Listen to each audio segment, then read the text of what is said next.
In today's video, we are going to talk about the first law of thermodynamics. So we'll start first with the statement of the first law of thermodynamics. So I have here included two statements which are pretty commonly used in order to state the first law. So the first statement says that although energy may be converted from one form to another, it can neither be created nor destroyed. So according to this statement, it is pretty clear to us that we can convert an energy from one form of energy to another, but we can never create energy as well as we can never destroy energy. So that is what we understand from this particular statement. Second statement, if we look into, it says that the total energy of an isolated system must remain constant, though one form of energy may change into another. So here it is talking about isolated system. We know what is an isolated system, where we do not have any exchange of heat with the surrounding. Okay, so such a system, the total energy is kind of always constant because it is not exchanging with the surrounding. So these are the two most commonly used statements to define the first law of thermodynamics. Now, to understand the isolated system, the most commonly used example is an example of system and surrounding together. Like if we consider the system and surrounding in totality, this would comprise a macro system, which can be considered as an isolated system. So in this system, since there is no exchange outside the system, so it could be considered as an isolated system, and therefore the total energy of the system will remain conserved. Hypothetically, in reality, we can never achieve a perfectly isolated system, but a system and surrounding, if you together consider, it could be considered as a isolated system, and therefore we can realize the importance of the thing that the energy is remaining constant, or in other words, it is conserved. Okay, so both these statements, if we look into, we see the involvement of energy terms. So what do you mean by energy of a system? So here, both the statement is talking about the energy of the system. Now, what all energies do we consider when it comes to energy of the system? So we know of these energies. For example, a system can have a certain kind of potential energy. It can have a certain kind of kinetic energy. So a potential energy is because of its position in space, kinetic energy is because of its motion.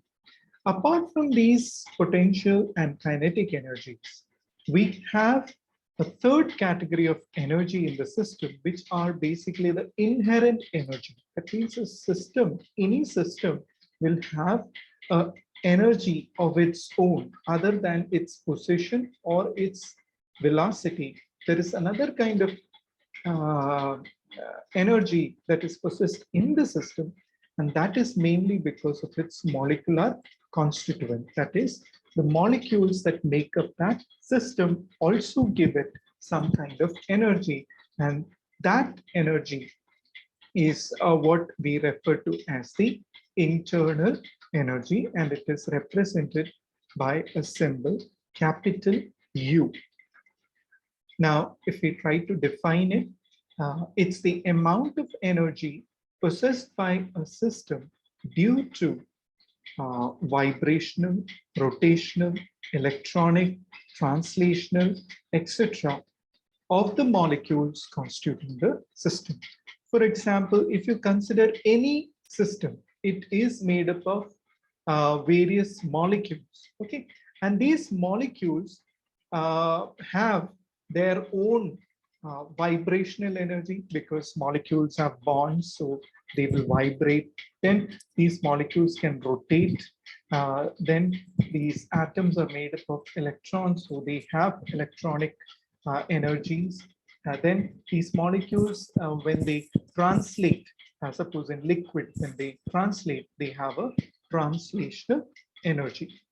So all these are kind of inherent energies that a system possesses because of its molecular nature.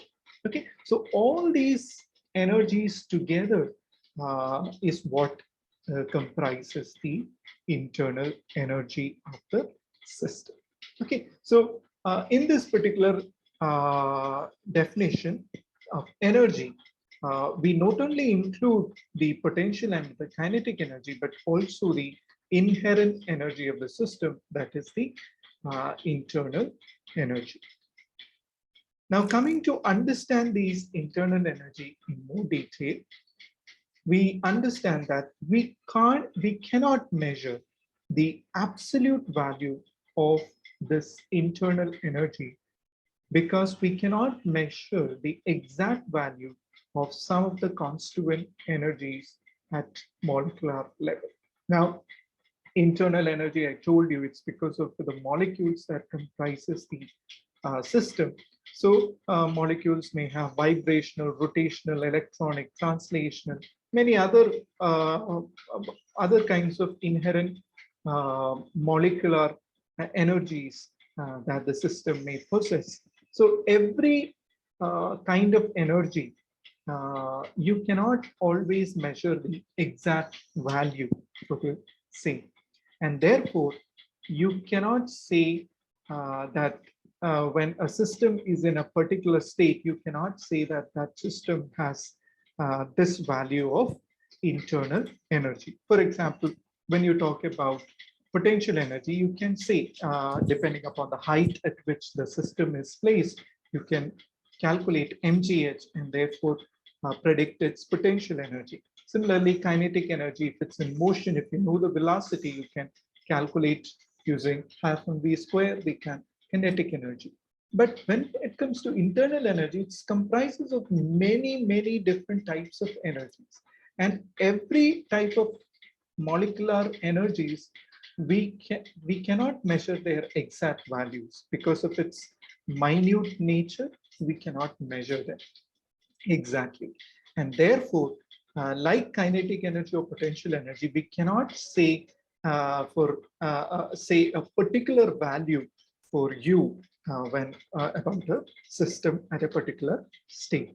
Okay. However, we can talk in terms of change in internal energy. Change means it's a finite change. Okay. So we can say that, okay, if a system has moved from a particular state to another state, what is the change in internal energy we can calculate. But we can never calculate, okay, this is the internal energy of the initial state, this is the internal energy of the final state. We cannot talk about. We can only talk about the change in internal energy. Now, first law actually quantifies this change in terms of heat and work. These symbols we have looked into in previous videos. So Q represents the heat, W represents the work. So first law actually quantifies the change in internal energy in terms of heat and work. So that is actually the mathematical form of the first law. So mathematical form of the first law is simply change in internal energy is equal to Q plus W. That means delta U is the change in internal energy. Q is, it can be a heat absorbed or heat evolved. W is the work done by the system or on the system. So you know that what are all the sign conventions which we discussed previously, you know them. So accordingly, you can put the sign conventions and get and use this equation to calculate the change in internal energy. So this is the mathematical form of the first law. Sometimes the question is asked, please give the mathematical form of the first law. So this is the mathematical form of the first law. That is, change in internal energy is the sum of heat plus work. Okay. Now, if we try to infer some inferences out of this equation, what we find is that first inference is that if a system is a completely isolated, okay, so if suppose we have a system that is completely isolated, that means it cannot exchange any kind of either heat or work with the surrounding. It's completely isolated. So in that case, Q and W would be equal to 0.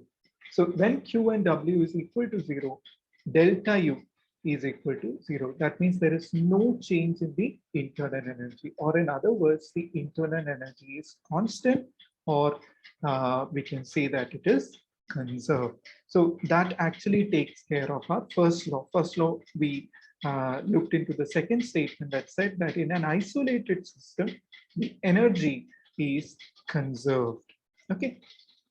Now, second inference is support. We can say not just as an inference, but we can say that we are still unable to make a perpetual motion machine. What do you mean by a perpetual motion machine? It's a hypothetical machine that can work without any energy source. That means a machine, a hypothetical machine which can work continuously forever without it being given any source of energy. Okay, we know that it is never possible. Any engine or anything, any machine to work, we have to provide some kind of energy. Only then it will work. So it again supports our first law. That means we can convert an energy from one form to another, but we can never create any energy.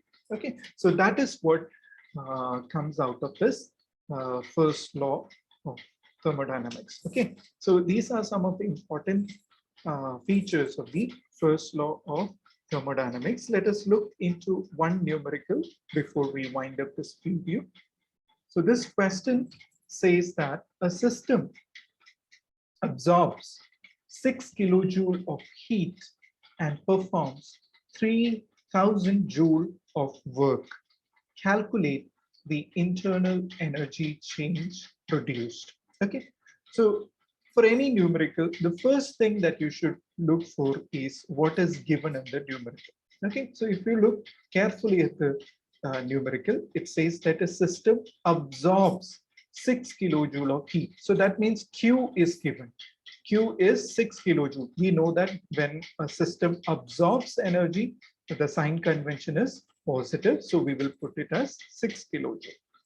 Now, the system absorbs this much of heat and performs this much of work. That means 3000 joule of work is done by the system. Okay, so that means work is 3000 joule, and here we use a negative sign because this is work done by the system. So according to sign convention, it should be negative value. Next, what we have to do is calculate the internal energy change. So that means we have to calculate delta U. Okay, so whenever you get the numerical, first thing you should do is write the given facts in the numerical. Next thing is we have to calculate internal energy. We know that internal energy is related to Q and W using first law. So the formula to be used is delta U equals Q plus W. Q is 6 kilojoule and W is, since it's minus, it becomes minus 3000 joule. Now, in order to subtract them, we have to convert this into also joule. So K means it's 10 to the power of 3. So that means 6 into 10 to the power of 3, that means 6000. So 6000 joule minus 3000 joule. So it comes out to be 3000 joules. So it is pretty simple to understand. So every time when you do the numerical, make sure you write the given facts and then you write the formula and substitute them and even convert the numerical. The final answer will only carry either half mark or 1 mark, depending upon whether it's a 2 mark question or a 5 mark question. So this much part, if you do uh, for the examination, you will get most of the marks for a numerical. So always, when you get the numerical, first write the given facts, then the formula to use, substitute the values, and if possible, convert it into the requisite units, then you will get most of the mark for that numerical. Okay, so that's all for today. Thank you, and have a nice day.